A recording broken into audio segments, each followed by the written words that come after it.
तो MCA examination का जो रिजल्ट है वो तो रिलीज़ हो चुका है, बट क्या आपको पता है कि एमसीए कॉलेज में एडमिशन के लिए क्या एलिजिबिलिटी क्राइटेरिया होता है? ग्रेजुएशन में आपको कितने मार्क्स जो है वो मिलने चाहिए? कौन सा सब्जेक्ट जो है वो कंपलसरी आपके 12th या फिर ग्रेजुएशन में जो है वो रहना चाहिए?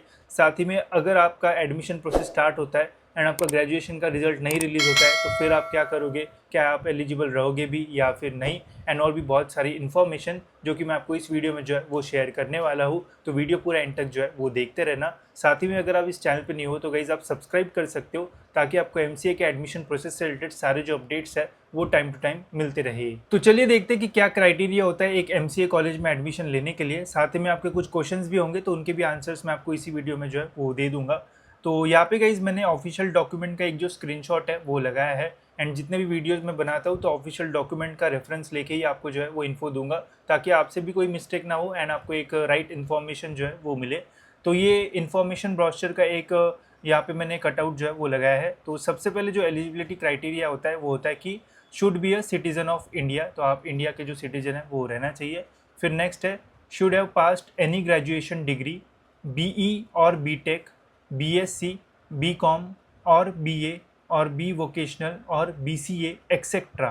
ठीक है, तो इन कोर्सेस में से या फिर और कोई आपने कोर्स किया होगा, आपका ग्रेजुएशन जो है वो कंप्लीट होना चाहिए। ठीक है, साथ ही में यहाँ पे लिखा है preferably with mathematics at 10+2 level और at graduation level and obtained at least 50% marks, at least 45% in case of candidates of reserve categories, economically weaker section और person with disability category belonging to Maharashtra state in qualifying examination। ठीक है, तो यहाँ पे क्या बोला है इन्होंने कि आप जो है वो एमसीए के इसमें एडमिशन ले सकते हो अगर आप इन कोर्सेज से थ्रू आपका ग्रेजुएशन जो है वो कंप्लीट हुआ है, या फिर इसके अलावा और कोई कोर्स किया होगा तो भी चलेगा। बस ध्यान रखना कि एक तो आपके 12th में आपका एक मैथमेटिक्स का जो सब्जेक्ट है वो रहना चाहिए, या फिर अगर 12th में आपको कोई भी मैथमेटिक्स का सब्जेक्ट नहीं था तो ग्रेजुएशन लेवल पे आपका कोई एक मैथमेटिक्स का जो सब्जेक्ट है वो रहना चाहिए। तो अगर आपका 12th में या फिर ग्रेजुएशन लेवल पे कोई भी एक मैथमेटिक्स का सब्जेक्ट था एंड आपका ग्रेजुएशन हो चुका है तो आप एमसीए कॉलेजेस में जो है वो एडमिशन ले सकते हो। ये सिंपल सा जो है वो एलिजिबिलिटी क्राइटेरिया है, तो इसका जो है वो ध्यान रखना। अब कुछ स्टूडेंट्स के मन में डाउट होगा कि यार मेरा मैथ्स नहीं था, स्टेटिस्टिक्स था, तो वो भी जो है वो कुछ लेवल पे जो है वो चल जाता है, प्रॉब्लम जो है वो नहीं आता। बट 12th में या फिर ग्रेजुएशन लेवल में किसी भी एक में एक मैथमेटिक्स का जो सब्जेक्ट है वो रहना जो है वो ज़रूरी है। अब ये इसलिए भी है बिकॉज जब आपकी रजिस्ट्रेशन प्रोसेस स्टार्ट होगी तो रजिस्ट्रेशन के टाइम एक सेक्शन आता है जहाँ पे हमें ग्रेजुएशन एंड 12th की जो डिटेल्स है वो डालना पड़ता है। तो वहाँ पे पूछा जाता है कि आपका 12th में या फिर ग्रेजुएशन में मैथमेटिक्स का सब्जेक्ट था या फिर नहीं, अगर था तो फिर वहाँ पे हमें उसके जो मार्क्स है वो जो है वो डालना पड़ता है। ठीक है, तो इसका जो है वो ध्यान रखना है, ये बहुत इंपॉर्टेंट है। अगर आपका मैथ सब्जेक्ट नहीं रहेगा 10th एंड 12th में तो फिर आप एलिजिबल जो है वो नहीं रहोगे। ठीक है, बाकी इसमें बोला है कि आपको 50% जो है वो मिलना चाहिए, एंड अगर आप कैटेगरी स्टूडेंट हो तो 45 भी रहेगा तो भी जो है वो चल जाएगा। ठीक है, तो ये बेसिक सी चीज़ है। नेक्स्ट यहाँ पे बोला है should have obtain non zero score in Maha MCA CET conducted by the competent authority. तो इसमें बोला है कि अगर आपको एमसीए कॉलेज में एडमिशन लेना है तो आपने एमसीए सीईटी एग्जामिनेशन जो है वो दी होनी चाहिए, एंड उसमें अगर आपको नॉन जीरो स्कोर मिलता है, मतलब ज़ीरो के अलावा और कुछ स्कोर मिलता है, तो आप इसके लिए एलिजिबल रहोगे। ऐसा नहीं है कि आपको 99 या फिर 90 ही लेना पड़ेगा। अगर आपको 1% मिलता है तब भी आप एमसीए कॉलेजेस में जो है वो एडमिशन ले सकते हो।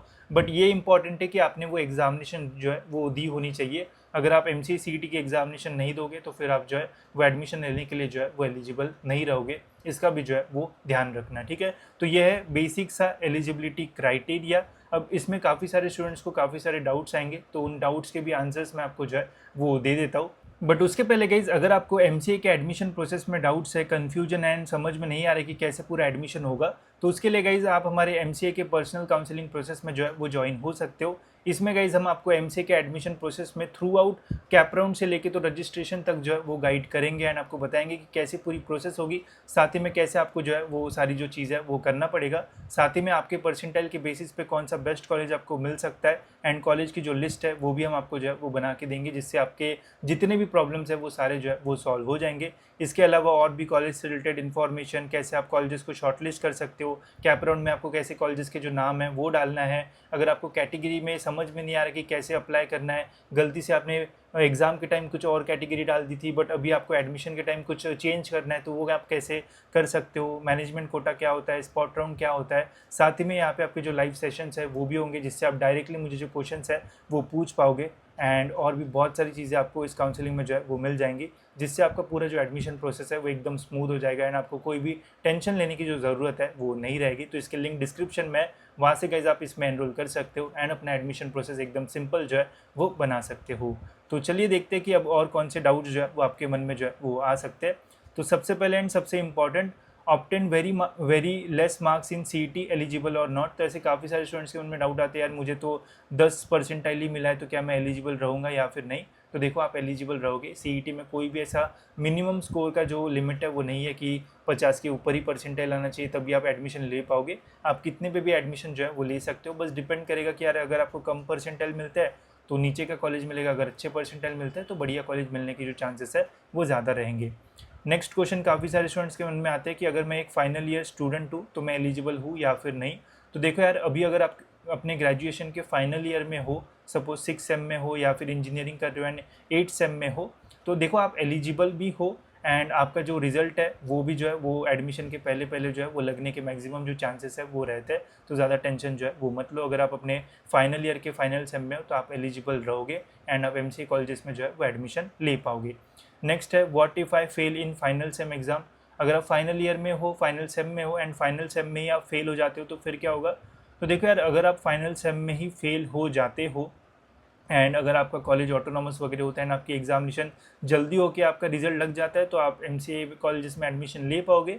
बट सपोज़ अगर आप फेल हो जाते हो एंड आपकी जो फेलियर वाली AT-KT की जो एग्जामिनेशन है वो 5-6 महीने के बाद होगी, तो फिर गाइज आप जो है वो MCA के एडमिशन के लिए जो है वो एलिजिबल नहीं रहोगे एंड आप जो है वो MCA कॉलेजेस में जो है वो एडमिशन नहीं ले पाओगे। ठीक है। अब होता क्या है कि जनरली जितने भी फाइनल ईयर के स्टूडेंट्स होते हैं उनके रिजल्ट, उनका एग्ज़ाम तो खत्म हो जाता है बट रिजल्ट लगने को टाइम लगता है। तो एडमिशन प्रोसेस जो है वो स्टार्ट हो जाती है, बट वहाँ पे एक आपको ऑप्शन मिलता है कि आप जो है वो वहाँ पे परस्यूइंग चूज़ करके आपको जो रिज़ल्ट है वो सबमिट नहीं करना पड़ता है। ठीक है। तो आप एडमिशन के लिए जो है वो आगे बढ़ सकते हो, बट जैसे ही आपका कोई भी कॉलेज में एडमिशन हो जाएगा तो सबसे पहले वहाँ पे आपको जो रिज़ल्ट है वो मांगा जाएगा एंड तब तक आपके जो रिज़ल्ट है वो रिलीज़ हो जाते हैं। ठीक है। तो वो आपको सबमिट करना पड़ेगा। बट ऐसा स्टूडेंट जिसका रिज़ल्ट ही फेल आया तो तब वहाँ पे ये रिज़ल्ट जब मांगा जाएगा एंड अगर आप वहाँ पे फेल रिज़ल्ट सबमिट करते हो तो वहाँ पे आपका जो एडमिशन है वो कैंसिल कर दिया जाएगा। ठीक है। तो इसका ध्यान रखना कि अगर आपका बैक भी लगता है तो आप एलिजिबल तो रहोगे, बट एडमिशन कंफर्म होने के पहले पहले आपका जो रिज़ल्ट है पास वाला वो जो है वो आना चाहिए। बाकी तो अगर आपका रिज़ल्ट पास आता है तो फिर तो कोई टेंशन ही नहीं है। ठीक है। ज़्यादा सोचने की ज़रूरत नहीं है। नेक्स्ट है, can I apply for other courses also. अब काफ़ी सारे स्टूडेंट्स के उनमें ये डाउट आता है कि यार देखो, मैंने MBA और MCA की दोनों एग्ज़ाम दी थी तो मुझे MCA के लिए भी अप्लाई करना है एंड MBA के लिए भी अप्लाई करना है, तो दोनों में से मुझे जहाँ पे बढ़िया कॉलेज मिलेगा वो मैं जो है वो चूज़ करूँगा या फिर करूँगी। तो क्या हम ऐसा कर सकते हैं? जी हाँ, आप ऐसा कर सकते हो। अगर आपको अप्लाई करना है दोनों कॉलेजेस में तो आप अप्लाई कर सकते हो। ऑनलाइन में आपको बस जो है डॉक्यूमेंट का प्रिंट जो है वो सबमिट करना पड़ता है एंड जब एडमिशन कंफर्म होता है वहाँ पे फिर आपको ओरिजिनल डॉक्यूमेंट जो है वो देना पड़ता है। तो आप दोनों में जो है वो अप्लाई कर सकते हो। बस वही कि आपने दोनों CET एग्जामिनेशन जो है वो दी होनी चाहिए तभी आप जो है वो अप्लाई कर पाओगे। बाकी मैं काउंसलिंग में डिटेल में आपको बता दूंगा कि कौन से डॉक्यूमेंट्स आपको लगते हैं, डॉक्यूमेंट्स का क्या वैलिडिटी जो है वो रहना चाहिए। बिकॉज बहुत सारे स्टूडेंट्स को लगता है कि यार डॉक्यूमेंट्स तो मेरे पास है बट उसकी जो वैलिडिटी है वो 2024 25 ऐसी जो है वो रहती है एंड बाद में पता चलता है कि वैलिडिटी इतनी रहना चाहिए एंड फिर पता चलता है यार ये तो मेरे पास है ही नहीं एंड फिर आप अपडेट करने जाओगे तो आपका ठन ठन गोपाल जो है वो हो सकता है। तो इसलिए ध्यान से सारी जो चीज़ है वो करना। अगर नहीं समझ में आता है तो आप काउंसलिंग में भी जो है वो एनरोल कर सकते हो। नेक्स्ट है, एडमिशन तक रिजल्ट नहीं लगा तो इसका सिंपल सा है गाइस, देखो एडमिशन तक जो रिजल्ट है वो अगर नहीं भी लगता है तो आपका एडमिशन हो जाएगा एंड एडमिशन होने के बाद आपको 10-15 दिन का एक्स्ट्रा जो टाइम है वो दिया जाता है एंड तब तक आपका 100% जो रिजल्ट है वो रिलीज़ हो जाता है। बिकॉज जब आप कॉलेज में आपको फाइनल एडमिशन होगा तब तक ऑलमोस्ट अगस्त या फिर सितंबर मंथ जो है वो चल रहा होगा एंड तब तक तो मैक्सिमम यूनिवर्सिटीज़ का जो रिज़ल्ट है वो लग ही जाता है। तो इसका ज़्यादा टेंशन वगैरह जो है वो लेने की ज़रूरत नहीं है, ये हो जाता है एंड बाकी मैं आपको टाइम टाइम जो है वो गाइड भी कर दूंगा तो आपको ऐसे ज़्यादा प्रॉब्लम जो है वो फेस नहीं करना पड़ेगा। ठीक है। तो ये मेजॉरिटी टाइम्स जो स्टूडेंट्स के मन में डाउट्स है वो आते हैं तो इनके आंसर्स मैंने आपको जो है वो दे दिए हैं। अगर और कुछ क्वेश्चंस होंगे जो कि मेरे से मिस हो गए हैं तो आप मुझे कमेंट सेक्शन में जो है वो पूछ सकते हो। मैं ज़रूर ट्राई करूँगा कि आपको सभी के आंसर्स जो है वो दे दूँ। साथ ही में काफ़ी सारे लोगों को EWS से अप्लाई करना होता है, TFWS से अप्लाई करना होता है, तो वो कैसे करते हैं, तो वो सब कुछ भी आपको काउंसलिंग में जो है वो मिल जाएगा। तो अगर आपको डाउट्स है, प्रॉब्लम्स है, अच्छा परसेंटाइल मिलने के बावजूद भी समझ में नहीं आ रहा कि TFWS से कैसे अप्लाई कर सकते हैं ताकि हमारा फीस कम हो जाए, ताकि हमें सारी स्कॉलरशिप मिल जाए, तो आप इसमें एनरोल कर सकते हो। इसकी प्राइस भी जो है वो ज़्यादा नहीं है, जितना आप कॉलेज में फ़ीस पे कर रहे होंगे उससे तो बहुत कम प्राइस है। एंड उससे अगर आपको बेटर कॉलेज मिलता है तो आपका ही फ़ायदा जो है वो होगा। तो इसकी लिंक आपको डिस्क्रिप्शन में मिल जाएगी, वहाँ से आप चेकआउट कर सकते हो। कुछ भी डाउट्स वगैरह आपको होंगे तो आप मुझे पर्सनली कांटेक्ट कर सकते हो, ठीक है। तो मैं आपको काउंसलिंग के बारे में और डिटेल्स बता दूंगा कि क्या ऑफरिंग्स वगैरह है, ठीक है। तो होप सो गाइज ये वीडियो आपको जो है वो इन्फॉर्मेटिव लगा होगा। इसके अलावा और कुछ डाउट्स होंगे तो आप मुझे कमेंट सेक्शन में जो है वो पूछ सकते हो। फिलहाल गाइज इस वीडियो में इतना ही, मिलते गए ऐसी और एक इन्फॉर्मेटिव वीडियो में।